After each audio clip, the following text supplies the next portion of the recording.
Chapter 1: Silence and Darkness.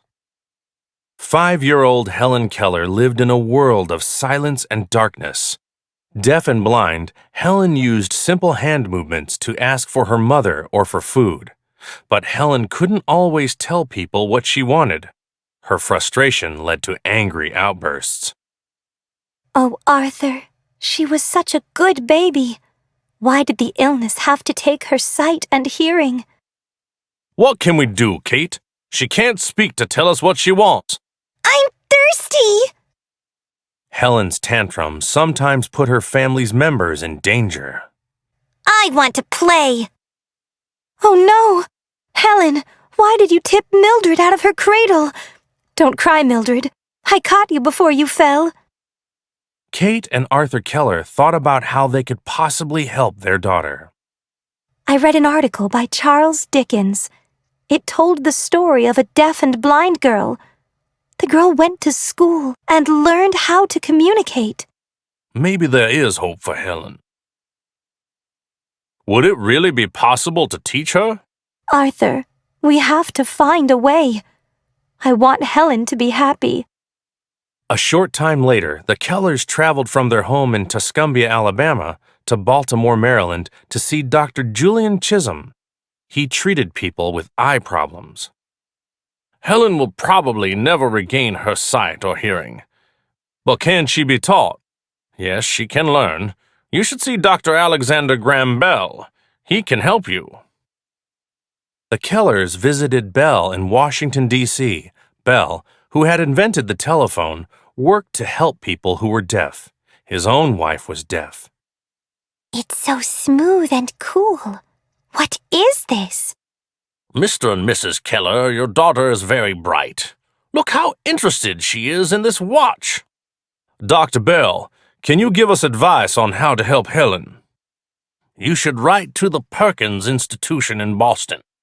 The school has done amazing work with Laura Bridgman, a blind and deaf woman. When they returned home, the Kellers followed Bell's advice. I recently met with Dr. Alexander Graham Bell regarding my daughter Helen. Dr. Bell told us about the Perkins Institution. Michael Anagnos was the director of the Perkins Institute for the Blind. She sounds like another Laura Bridgman, and would do well teaching this young girl. 21-year-old Anne Sullivan was a recent graduate from Perkins, an orphan, and was nearly blind when she came to the school. After many operations, Anne's eyesight had improved. Do I know enough to teach this little girl? If anyone can teach her, it's you. Anne, I'm confident you'll succeed. In 1887, the Kellers received a letter from Anagnos. What does he say? I have reason to believe that Miss Sullivan will make a wonderful teacher and most excellent companion for your little daughter. Chapter 2: A Miracle. On a clear March day, Anne Sullivan arrived at the Kellers' home. Who is this? Why is she here? The next day, Anne gave Helen a doll from the girls at the Perkins Institution. Anne began to teach Helen. See, I spell out the letters into her hand. She has to use her sense of touch to understand that the letters spell doll. It's a game. Meanwhile, Helen continued to misbehave. Mrs. Keller, it appears Helen has locked me in my room. Go away!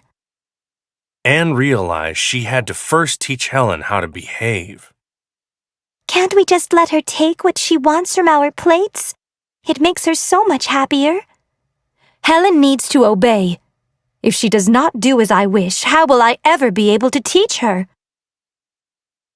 Anne knew the Kellers disliked the way she made Helen obey. Anne told them a change was needed. She moved with Helen to a small house on the Kellers' land. Without Helen's parents around, Anne could finally teach her. These letters spell hat. You don't understand, do you, Helen? This isn't a game. Why does she keep playing this game? Anne kept spelling words into Helen's hand. Helen struggled to understand what the words meant. How can I make you understand that everything has a name, Helen? On April 5th, 1887, after weeks of work, Anne and Helen finally had an amazing breakthrough. As they stood before the water pump, Anne had an idea. She spelled W-A-T-E-R into Helen's hand while running water flowed over her other hand. Water. Her hand signals mean water. That's right, water. The letters stand for water. It was a miracle. When Helen spelled the word back to Anne knew Helen understood W-A-T-E-R stood for the cool something flowing over her hand. After the water pump, Helen wanted to learn the words for everything she touched, but it wasn't enough. She also learned to write. Other people will know what I'm thinking now that I can write letters. At age 7, Helen was becoming famous. Helen's friend, Alexander Graham Bell, published one of her letters to him in a New York newspaper. "This blind and deaf girl writes beautifully." She must have a great teacher. When Helen was 8 years old, her fame reached Washington, D.C. Anne, Helen, and Mrs. Keller were invited to meet President Grover Cleveland. "Mrs. Keller, your daughter is a magnificent little girl." She has worked very hard. These flowers smell wonderful. The White House must be a beautiful place. Helen soon traveled to the Perkins Institution in Boston for a visit. She loved being with children who understood her fingerspelling. She's happy here. Chapter 3. Going to School. Over the next 2 years, Helen studied with Anne at home. Helen learned Greek and French. Anagnos sent her the books she needed. Please, let Helen go to school at Perkins. "It's too far away." The school can offer Helen so many things I cannot give her. I promise I won't leave her side. I think we should let them go. Helen's parents finally let Anne take Helen to the Perkins Institution in Boston. Yes, Helen. You will go to college someday. I know you'll do very well. Besides Anne, Helen's biggest supporter was Michael Anagnos. When he reported the school's progress each year, he often spoke about Helen. "Helen is a wonder, and her progress is astounding. She is a sweet girl. She believes only in the goodness of everything around her." Anne and Helen returned home to Alabama for the summer. Anne often taught Helen her lessons outside. They sat in trees while Anne spelled the words from books into Helen's hand. Helen, this book is written by Mark Twain. I wonder what this book will be about. Eventually, Anne taught Helen to read books on her own. Helen learned to read Braille. Braille uses raised dots on paper to stand for letters or groups of letters. Helen read by moving her fingers over the raised dots. I can learn so many things now that I can read books. With her increasing fame, Helen brought attention to the blind. Beginning in 1894, Helen and Anne helped raise money for education for blind children. One wealthy supporter introduced Helen to author Mark Twain, whose real name was Samuel Clemens. She is quite fascinated by your books, Mr. Clemens. What a nice man! Is she now? I'm glad she enjoys them. I felt the twinkle in his eye in his handshake. At age 16, Helen entered Cambridge School for Young Ladies. Arthur Gilman, the school's director, thought Anne worked Helen too hard. "You make Helen study too hard. That is why I had her mother make me Helen's guardian. I will make decisions for Helen." Impossible! You are making this up. Anne quickly wrote to Helen's mother.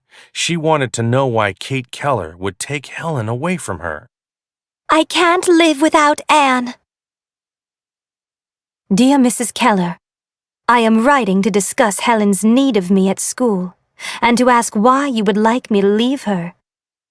As soon as Kate read Anne's letter, she realized her mistake. She agreed to let Helen remain in Anne's charge. Don't worry, Helen. I will always be here for you. Helen entered Radcliffe College in 1900. She was 20 years old. Helen was the first deaf and blind person to attend a university. Anne went with Helen to every class. She signed the lessons into Helen's hand. Let's begin by discussing the chapters you were assigned to read today. During her years at Radcliffe, Helen learned to use a Braille typewriter. A set of raised dots on the keys stood for each letter. Helen felt the dots as she typed. Helen wrote many essays about her life for her classes. The Ladies' Home Journal magazine wants you to write about your life for their magazine. But I'm afraid they won't like what I write. You'll be paid for the articles. I think you should do it. Soon Helen realized she needed help to write the articles and do her schoolwork. A friend introduced Anne and Helen to John Albert Macy. He helped Helen write her first book, The Story of My Life. The book was published in 1903. Before me, I saw a new world opening in beauty and light, and I felt within me the ability to know all things. In 1904, Helen graduated from Radcliffe College. All the work paid off. I have earned a college degree. In 1905, Macy and Anne married. Helen lived with them. She and Anne continued their work together. You'll always have a home with us. Yes, Helen. We love you too. From 1905 to 1913, Helen continued to tell her story through writing. She wrote 2 books, The World I Live In and Out of the Dark. The money she earned helped support Anne, Macy, and herself. You are so used to light. I fear you will stumble when I try to help you through the land of darkness and silence. Chapter 4. Working for Others. Helen's writing could no longer provide enough money for them. Helen and Anne began to tour the country giving lectures. Anne told Helen's story sentence by sentence for the entire tour. I will now tell you what Helen signs into my hand. The most important day I remember in all my life is the one on which my teacher, Anne Mansfield Sullivan, came to me. After a few years, people began to lose interest in the lectures. Anne and 38-year-old Helen decided to perform live shows about how Helen learned to communicate. Yes, the letters stand for water, Helen. You understand. It's a miracle. In 1921, Helen joined the efforts of the American Foundation for the Blind. Helen wanted every blind person to have the chance to be educated. We'd like to thank those of you who gave your money and time. It is much appreciated across this country. By 1930, Anne was too ill to attend events with Helen. Polly Thompson, a secretary for Helen and Anne, took Anne's place as Helen toured. Helen and Polly traveled the world raising money for the blind. This young man lost his sight when he became ill. Helen wants to help him and other people who are blind around the world. In 1936, Helen experienced a terrible loss. Anne Sullivan, Helen's beloved teacher and friend of 48 years, died. What will I do without you, teacher? Helen continued to travel and write until she was in her 80s. Helen's lifelong work for the blind proved to the world that a blind and deaf person could achieve greatness. The public must learn that blind people are neither geniuses nor freaks. They have minds that can learn and hands which can be trained. It is the duty of the public to help them make the best of themselves so that they can win light through work.